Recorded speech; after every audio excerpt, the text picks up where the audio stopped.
Welcome to career information. Indian Navy के अंदर SSC के जो वैकेंसीज निकलते हैं वो अभी निकले हैं। ओके, तो 12 जून से आप फॉर्म भर सकते हो, मतलब आज से उसके फॉर्म छूट गए। ओके, ओपन हो गए लिंक। उसके बाद में 26 तक 14 दिन है आपके पास, 2 वीक के लिए फॉर्म निकले हैं। ये जैसे मैंने पिछले वीडियो में बताया था, जहाँ पे एंट्री पॉइंट्स का वीडियो मैंने जब डाला था, वहाँ पे आपको बताया था कि नेवी में अगर एंट्री करना है तो एक एसएससी टेक का एक एप्लीकेशन निकलता है। ओके, तो शॉर्ट सर्विस कमीशन ऑफिसर्स के लिए निकलता है और अनमैरिड मैन ओनली। इसका ओपनिंग डेट 12 जून जैसे मैंने बताया। ये जो इंडियन नेवी का वैकेंसी है ये हर साल निकलता है। ओके, ये जान 2022 के लिए है।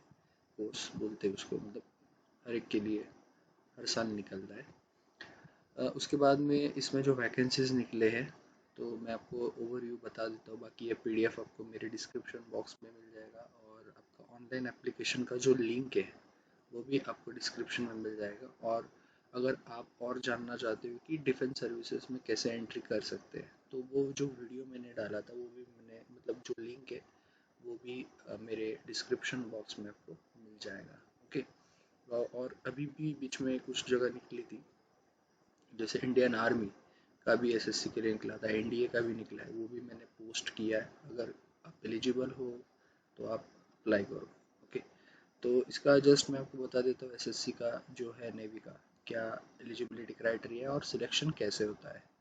तो ये जो है दो पोस्ट अलग अलग है, जनरल सर्विस एग्जीक्यूटिव और हाइड्रोग्राफी, दोनों के लिए अलग। हाइड्रोग्राफी जो है उसमें 3 वैकेंसी, और जो एसएससी जनरल सर्विसेज है उसमें है 47। दोनों के लिए बी टेक एनी डिसिप्लिन और 60% आपका मार्क्स चाहिए। और एज क्राइटेरिया बहुत इंपॉर्टेंट है क्योंकि उसमें बहुत से लोग निकल जाते हैं। तो एज अगर आपका 1997 या 2002 में अगर आप बॉर्न हैं तो आप अप्लाई कर सकते हो। ओके, उसके बाद में उन्होंने बता दिया है पहले कि ड्यू टू कोविड पैंडमिक वहाँ पे कोई एग्जामिनेशन नहीं होगा। ओके, तो मतलब जो बोलता है एसएसबी के लिए शॉर्ट लिस्ट, एसएसबी मतलब जैसे मैंने बोला है कि सर्विस सिलेक्शन बोर्ड होता है, पूरे इंडिया में हर जगह पे है। बैंगलोर, इलाहाबाद, नोएडा, बहुत सारी जगह पे, भोपाल। ओके, तो यहाँ पे वो एसएसबी होते हैं। तो जो भी इसका सिलेक्शन होगा वो एसएसबी के बेसिस पे ही होगा। ओके, उसके बाद में और कुछ चीज़ें मैं आपको बता देता हूँ कि कौन कौन अप्लाई कर सकता है। जैसे उन्होंने बोल दिया है कि आपका बी टेक 60% और वो एज क्राइटेरिया, अगर आपका ये सब कुछ क्लियर है तो आप अप्लाई कर सकते हो। और एक चीज़, अगर एनसीसी कैंडिडेट है तो उनके लिए कुछ मतलब रिलैक्सेशन है यहाँ पे। तो अगर यहाँ पे लिखा है, देखो, NCC C certificate holders will be given relaxation in cut off towards the shortlisting SSB subject to following conditions. तो ये कंडीशंस में अगर आप बैठते हैं तो आपको रिलैक्सेशन मिलेगा एसएसबी के टाइम पे। ओके, उसके बाद में इसका जो सिलेक्शन प्रोसीजर है वो भी मैं आपको थोड़ा बहुत बता देता हूँ। जो भी शॉर्ट लिस्टिंग है क्लियरली बताया उन्होंने, short listing of application will be based on the preference of entries and marks obtain bye candidate in the qualifying degree till the 5th semester. Okay, तो तब तक आपके जो भी आपके मार्क्स है वो, मतलब उस हिसाब से प्रेफरेंस देंगे और उस हिसाब से आपकी शॉर्ट लिस्टिंग की जाएगी। और जिनका सी सर्टिफिकेट लेवल सी ओके है, issued by the national cadet corps, okay, उनको 5% कट ऑफ मार्क्स में रिलैक्सेशन मिलेगा एसएसबी शॉर्ट लिस्टिंग में। ओके, तो ये अच्छी बात है। उसके बाद में एसएसबी इंटरव्यू जो है विल बी शेड्यूल फ्रॉम, यहाँ पे ये भी बता दिया है कि जुलाई 2021, मतलब जैसे आप अप्लाई करोगे ये मंथ में तो नेक्स्ट मंथ के आपके मतलब नेक्स्ट मंथ में लगभग आपका शुरू हो जाएगा। जैसे मैंने बोला बैंगलोर, भोपाल तो मैंने बोल दिया, इलाहाबाद नहीं है, विशाखापट्टनम और कोलकाता एसएसबी सेंटर्स यहाँ पे आपका होगा। चेंज ऑफ एसएसबी सेंटर्स यहाँ पे नहीं कर सकते, आप कितना भी करो आप नहीं कर सकते।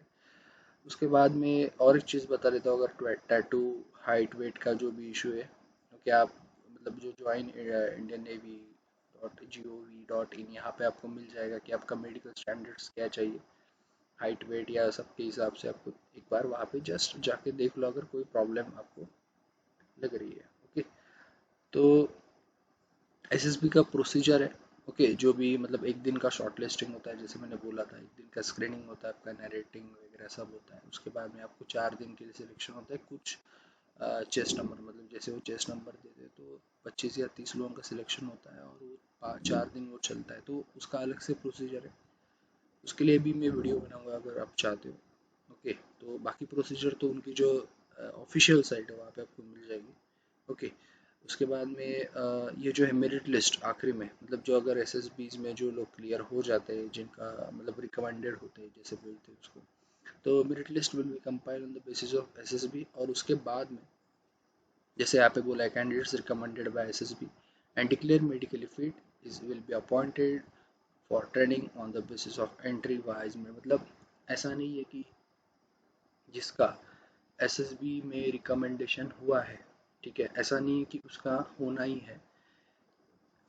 इसमें ऐसा होता है हमेशा, मतलब आप आर्मी पकड़ो, नेवी पकड़ो, या फिर आप एयरफोर्स का देखो, इसमें ऐसा होता है कि आप जब एसएसबी आपका पूरा होता है और जो बंदा जो कैंडिडेट रिकमेंडेड होता है, ओके, तो उसका रिकमेंडेशन जाता है आपको, मतलब जो भी उनका हेड क्वार्टर्स होंगे वहाँ पे जाएगा, जो भी मेरिट लिस्ट प्रिपेयर होंगी उसके हिसाब से, क्योंकि आपको जो रिकमेंडेशन होता है वो आपके स्कोरिंग पे होता है, मतलब हर चीज़ के लिए स्कोरिंग होता है। तो उस हिसाब से आपकी एक मेरिट लिस्ट बनाई जाएगी पूरे इंडिया की, मतलब जो जो जहाँ जहाँ पे ये आपका हुआ है, मतलब जैसे उन्होंने 4 सेंटर्स बताए एसएसबी, तो उनकी पूरी लिस्ट लास्ट में आती है। उसके बाद में वहाँ पे रैंकिंग लगती है। ओके, मतलब कभी कभी ऐसा होता है कि रिकमेंडेड कैंडिडेट मेरिट आउट हो जाता है, मेरा ये कहना है। ओके, तो उसके हिसाब से वो एंट्री दी जाएगी, उन्होंने ये भी क्लियर कर दिया है। Okay, so entry wise merit list the number of vacancies in the respective entry, तो उन्होंने वैकेंसी वैसे तो बोल ही दी है 47, तो अगर उतने में हो गया और बाकी लोगों का नहीं हुआ, तो मैंने देखे बहुत से लोग जो मेरिट आउट भी होते हैं, बहुत बार होता है। तो ये भी ध्यान रखना है कि अगर आप सिर्फ आपको रिकमेंड नहीं होना है, आपको थोड़ा बहुत एवरेज एवरेज से ऊपर आपके हर टास्क में स्कोरिंग होना चाहिए, आपका शॉर्ट लिस्टिंग होना चाहिए। ओके, उसके बाद में उन्होंने कुछ चीज़ें और बताई है, जैसे कि मतलब आपको जो जब आप एसएसबी इंटरव्यू के लिए जाओगे तो 3 टायर का आपको मिल जाएगा, if appearing for the first time for the particular type of commission तभी मिलेगा। ओके, उसके अगर नहीं है तो आपको नहीं मिलेगा। आपने अगर फर्स्ट टाइम नहीं है आपका तो आपको नहीं मिलेगा। उसके बाद में ट्रेनिंग का तो ठीक है, वो तो जैसे मैंने बोला है कि the rank of the sub lieutenant मिलता है। बाद में इसका जो ट्रेनिंग होता है, मतलब जब मेरिट में आके आपको ट्रेनिंग मिलता है, वो होता है 44 वीक्स का। ओके, तो वैसा ट्रेनिंग होता है। उसके बाद में इसको अप्लाई करने के लिए मैं लिंक ये यहाँ पे दी है।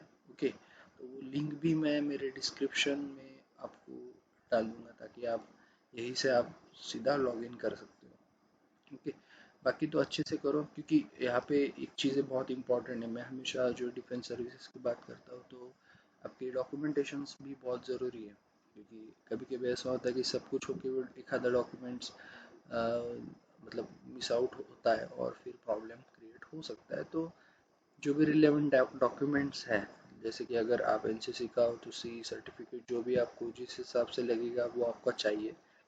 बाकी तो फिर अगर आप बी टेक हो तो आपकी पूरा सब बर्थ प्रूफ से लेके सब सब कुछ चाहिए। अगर आप सी जी पी ए है तो फिर आपका कन्वर्जन फार्मूला भी चाहे बी टेक का क्या है, तो उसका भी एक बार देख लो। बहुत से अभी सी जी पी ए होता है। ओके, सो ये सब चीज़ें यहाँ पे है। ओके, तो जो जो एलिजिबल है वो लोग अप्लाई करो, नहीं है अगर कोई आपको लगता है एलिजिबल है तो आप उनको शेयर करो। ओके, फॉर्म भरो जल्दी से जल्दी, बहुत सारे वैकेंसीज अभी अभी निकले, एनडीए के निकले। जैसे अगर 12th है किसी का, उसके बाद में आर्मी का एसएससी का निकला है, इसके बाद में अभी ये निकला है। ओके, बाकी एंट्री पॉइंट्स वाला जो मेरा वीडियो की 11 मैंने एंट्री पॉइंट्स बताए कि आप कैसे एंट्री ले सकते हो डिफेंस सर्विसेज में, क्योंकि हर साल में बहुत सारे एग्जाम होते हैं। अगर आपको ज्वाइन ही करना है तो आप ये सारी चीज़ों को मतलब अटेम्प्ट कर सकते हो। बाकी तो फिर ये चैनल पे बनी रही है, सब्सक्राइब करो। आगे बहुत सारे जो भी नोटिफिकेशंस आएंगे नए नए, ये चैनल पे आपको मिल जाएंगे, उसके डिस्क्रिप्शन बॉक्स में उसकी डिटेल्स भी मिल जाएंगी।